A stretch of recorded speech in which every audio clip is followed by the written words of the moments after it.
So a massive tournament coming up this week, a WTA 1000 event, the biggest event since the Australian Open in Doha. It's going to be a really interesting event. Lots of big names are playing in this one, but some big names are not playing as well. So let's have a look at the withdrawal list. So only a couple of players have pulled out of this one so far. We've got Buzkova, she's not going to be playing. Collins is also out. Madison Keys is not playing due to a leg injury, so the Australian Open champion is not going to be coming back this week. Krejcikova also missing this event, which is a little bit disappointing. Obviously didn't play the Australian Open either, so we'll see whether or not she comes back soon. Pavlyuchenkova also not going to be playing this tournament. Katie Bolter has also pulled out. And Mukova also injured again, unfortunately with an injury as well. So a couple of big names there that are going to be missing, but it is a stacked event. Let's get to the top of the draw. Okay, so having a look at the top of the draw, we've got 16 seeds in this one, and the top 8 seeds get a bye in the first round. Sabalenka, world number 1, and number 1 seed gets a bye in the first round. She'll play the winner of Raducanu or Alexandrova in the second round. That is a crazy second round matchup potentially for her. Then we've got Mertens taking on Tozon. Winner of that will take on either a qualifier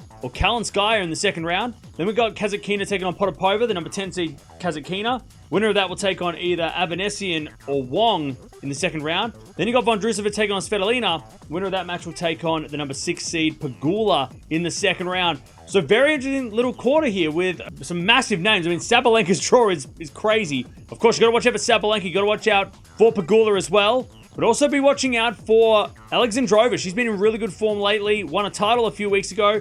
Tozon also won a title a few weeks ago. And I'd also watch out for Svitolina. Very, very dangerous, of course, on any court, but could be really dangerous here as well. That's just a few names. There's so many names in this part of the draw that you could watch out for. Very, very stacked section. Next section of the draw, you've got number 3 seed Gauff. She gets a bye in the first round. She'll take on either Kostyuk or Sonmez in the second round. Then you've got a qualifier taking on Linette. Winner of that will take on either Frere or the number 13 seed Adaj Meyer in the second round. Then you've got the number 9 seed Badosa taking on Siniakova. Winner of that will take on either Anisimova or Azarenka in the second round. Then you've got a qualifier taking on Fernandez. Winner of that match will take on the number 8 seed Navarro in the second round. Very interesting second matches there, and a stacked draw. Obviously, got to watch out for Gauff and Navarro, two very, very dangerous players. And Badosa as well has been in very good form in 2023. But also be watching out for Anisimova. Can be very dangerous on the faster courts. And also Fernandez has been in some form as well and has some confidence about her. So, again, a very, very interesting draw and a very stacked section. Of course, this section will take on the Sabalenka section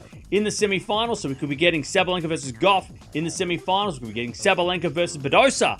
A rematch of the Australian Open semi-finals that we just saw a couple weeks ago. Maybe Sabalenka versus Navarro. Or if you don't think Sabalenka's going to get there, maybe you want to go with Gauff Pegula in the semi-finals. Maybe Gauff versus Kalinskaya if you want to go with something a little bit different. Maybe you don't think Gauff or Sabalenka are going to make it. Maybe Pegula versus Navarro is going to be that matchup in the semi-finals of this one. But it's a very top-heavy draw stacked up the top of this one.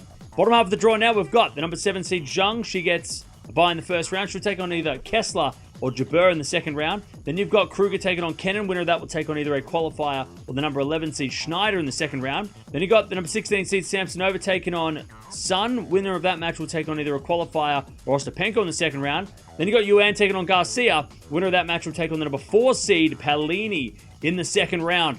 Very interesting draw here, and to be honest, a lot of these players in this section kind of need some form because Zheng obviously not coming off a great Australian Open, and Paolini also looking to kind of regain some form over the last couple of weeks. But got to watch out for Paolini, got to watch out for Zheng, obviously. Also watching out for Schneider, who is very good at the 500 level of tournaments, but she hasn't really broken out yet on the big stage. Maybe this is her week. But also be watching out for Jabeur, being very, very good in her comeback this season. And also Kruger is playing so well this week in Abu Dhabi. Very, very dangerous unseeded player in this section. And the bottom section of the draw, we've got the number 5 seed, Rybakina. She gets a bye in the first round. She'll take on either Yastremska or Stearns in the second round. Then you've got Kalinina taking on Shrimkova. Winner of that match will take on either a qualifier or the number 12 seed Andreeva in the second round. Then you've got the number 15 seed Vekic taking on Noskova. Winner of that will take on either Putintseva or a qualifier in the second round. Then you've got Sakari taking on another qualifier. Winner of that match will take on the number 2 seed Iga Swiatek and the 3-time defending champion Iga Swiatek in the second round. Very, very interesting draw, and I mean, still a little bit tricky for Swiatek, especially, who is the 3-time champion. But you obviously got to watch out for Swiatek, got to watch out for Rybakina. Obviously, Rybakina's playing really well this week in Abu Dhabi. I'd also watch out for Andreeva. We know how dangerous she has been and can be in her early stage of her career. But also be watching out for Noskova and Putintseva. Both have been very, very good at times this year. Very dangerous at times this year.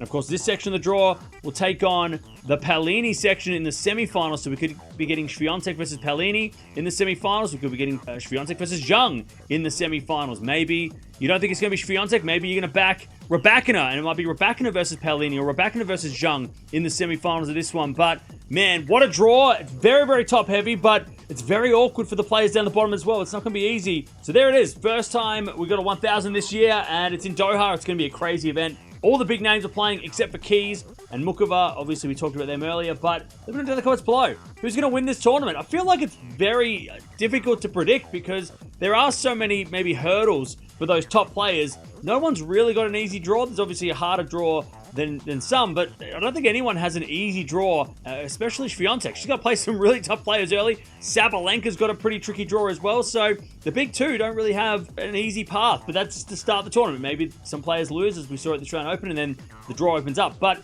let me know down in the comments below, who do you think's going to win this one? But Doha, starting next week, it's going to be a big one.